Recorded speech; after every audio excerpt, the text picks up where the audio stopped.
아파트에 불이 났습니다. 베란다에서 곰탕을 끓이다가 오늘 오전 대구의 한 아파트였습니다. 갑자기 불이 나서 주민들이 구조되거나 대피하는 소동이 벌어졌는데요. 일단 오늘 대구 사시는 분들, 주변에 사시는 분들 깜짝 놀라셨을 텐데 허주연 변호사님, 곰탕을 끓이다가 부탄가스가 폭발했다. 이게 화재 원인이었어요? 그렇습니다. 베란다에서 일회용 부탄가스를 이용하는 가스 버너 위에 곰탕 솥을 올려놓고 끓이다가 잠시 잠이 들었다고 합니다. 그래서 지금 일단 추정으로는 부탄가스가 폭발하면서 화재로 번진 것으로 보이는데요. 불은 15층에서 시작이 됐습니다. 그런데 위층으로 번지면서 지금 화면에서 보시는 것처럼 검은 연기가 위로 활활 솟아오르고 있잖아요. 그래서 주민들이 다 놀라서 대피하는 소동을 겪었고, 불이 너무 크게 나서 지금 소방관도 100명이나 출동을 했다고 하고요. 소방차가 57대나 출동해서 1시간 정도 만에 그나마 다행히 큰 인명피해 없이 불길을 잡았습니다. 사람들이 이 9명 정도는 갇혀 있다가 구조가 됐고요. 21명은 자력으로 대피를 한 상황이라고 하는데, 그나마 다행인 것은 뭐 호흡 곤란이라든가 안구 통증을 호소하는 주민은 있지만 병원으로 현장에서 이송된 사람은 없어서 큰 인명 피해로 이어지지는 않았습니다. 저 검은색 그 매연이 아파트 위쪽으로 타고 가는 모습에 정말 다 깜짝 놀라셨을 텐데 이 부분이 있을 거예요. 사실 제가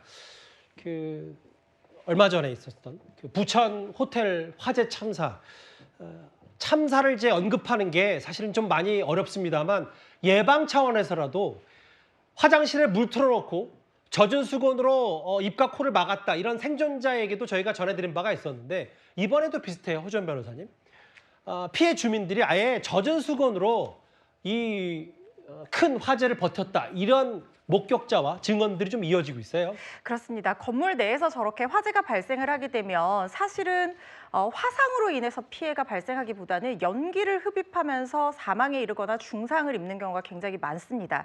유독가스가 포함된 연기를 두세 번만 흡입을 한다고 하더라도 정신이 혼미해져서 더 이상 대피를 할 수 없는 상황으로 이어지기 때문인데요. 그런데 이 아파트 주민들이 인명피해가 적었던 이유가 물론 빠른 대응도 있었지만 굉장히 차분하게 대처를 잘했습니다. 문을 열었더니 이미 복도에 연기가 가득 찬 상태였다는 거예요. 그래서 한 가족은 바로 화장실로 들어와서 이 젖은 수건으로 문틈을 막고 대여섯 번 수건을 적셔서 이 코에 대가면서 구조를 기다렸다고 하고요. 어떤 가족은 대피를 하다가 도저히 연기 때문에 대피할 수 없는 상황이 돼서 이웃세대 화장실에 들어가서 같이 구조를 비슷한 방식으로 적신 수건에 코를 대면서 기다렸다는 겁니다. 예. 이런 것들 뉴스를 보고 알게 됐다고 하거든요.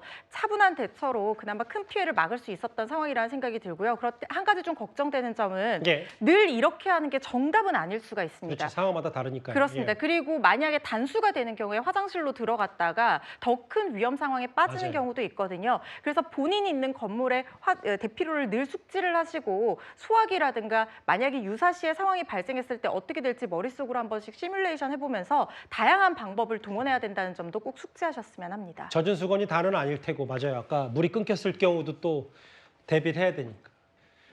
대구 아파트의 화재 사고 얘기까지 오늘 깜짝 놀랐던 사건 사고 소식 만나봤다면요.